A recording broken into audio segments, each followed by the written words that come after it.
Hello friends, I hope आप सब अच्छे होंगे और अपनी स्टडी पे ज़रूर ध्यान दे रहे होंगे। तो आज लास्ट टाइम मैंने आपको कुछ मैनेजमेंट के इंट्रोडक्शन ही दिया था इस चैप्टर के बारे में, मैनेजमेंट थॉट्स के बारे में।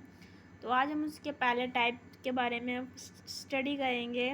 क्लासिकल अप्रोच में जो साइंटिफिक मैनेजमेंट होता है उसके बारे में हम स्टडी करेंगे।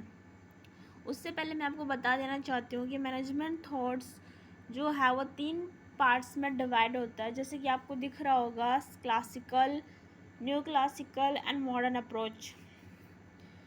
क्लासिकल में तो क्लासिकल फर्दर सब डिवाइड होता है साइंटिफिक मैनेजमेंट अप्रोच में, administrative, bureaucratic. And new classical further sub divide होता है human relation, behavioural science approach. Modern approach के कुछ पार्ट्स हैं जैसे quantitative approach, system approach and contingency approach. इन सभी को हम स्टडी करेंगे step by step, one by one study करेंगे सबको। तो आज हम सबसे पहले समझते हैं साइंटिफिक मैनेजमेंट के बारे में, जो अपने आप में ही बहुत इंपॉर्टेंट क्वेश्चन है और एग्ज़ाम में अक्सर आता है। F.W. Taylor is the father of scientific management. F.W. Taylor को साइंटिफिक मैनेजमेंट का फादर बोला जाता है। In addition to Frank Taylor and Lillian Gilbreth, Henry L. Gantt and Harrington Emerson also made some contribution to the development of scientific management. सिर्फ F.W. Taylor ने ही नहीं बल्कि इन लोगों ने भी अपना अपना कंट्रीब्यूशन दिया। किस लिए? For the development of scientific management. We shall not study in detail contribution of Taylor. Taylor was the person who within very short duration of time rose from the rank of ordinary laborers to the position of chief engineer. Taylor एक ऐसा शख्स था जो बहुत ही कम समय में, very short duration of time, वो एक ऑर्डिनरी लेबर के पोजीशन से चीफ इंजीनियर की पोजीशन पे आ गया था, only due to their hard work and dedication. He joined in 1878. He joined Midwell Steel Company in USA as a laborer, and due to his hard work and dedication, he was able to reach the position of chief engineer in the same company for within a short span of 6 years. 6 years में वो एक labour की position से chief engineer की position में आ गया था, only due to his hard work and dedication. अगर आपको सक्सेस चाहिए तो हार्ड वर्क और डेडिकेशन तो बहुत इम्पोर्टेंट होता है, आपको सबको पता ही होगा। So during this period Taylor conducted number of experiments. इस पीरियड के दौरान टेलर ने बहुत सारे नंबर ऑफ एक्सपेरिमेंट्स कंडक्ट किए and came to the conclusion, और इस निष्कर्ष पे आया that the amount of work a labour was doing, जो लेबर्स काम कर रहे हैं, was far less as compare to what he was suppose to doing. वो उनके काम भी हो जाए और उनको ज़्यादा मेहनत भी ना करनी पड़े।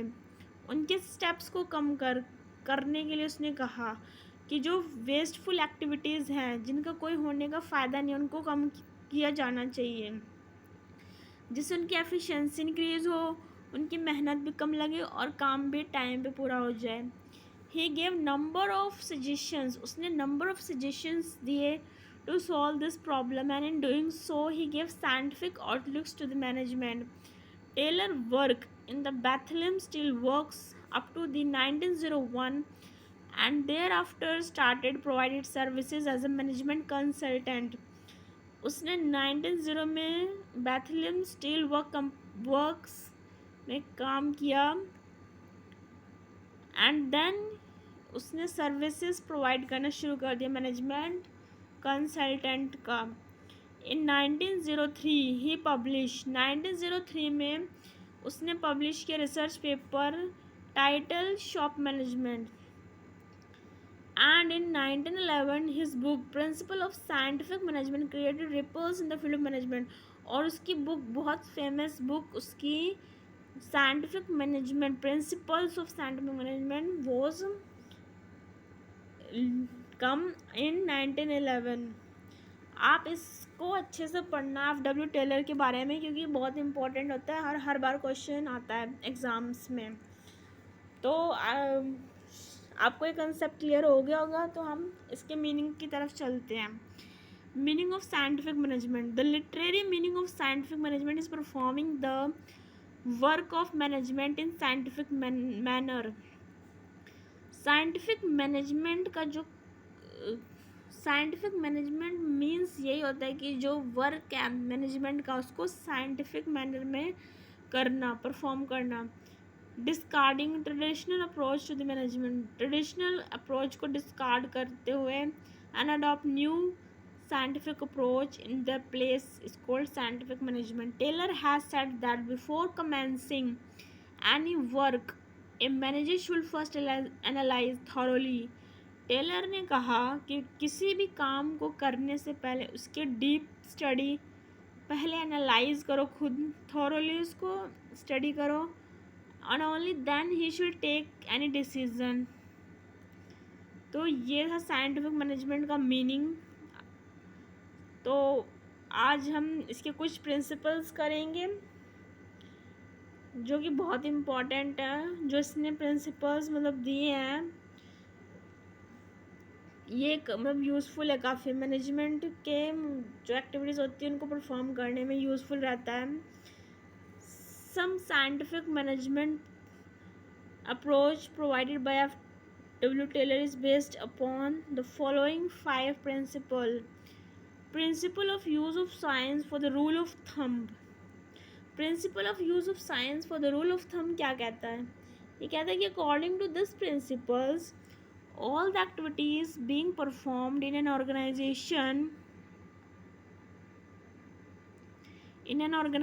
should be analyzed in detail with the aim of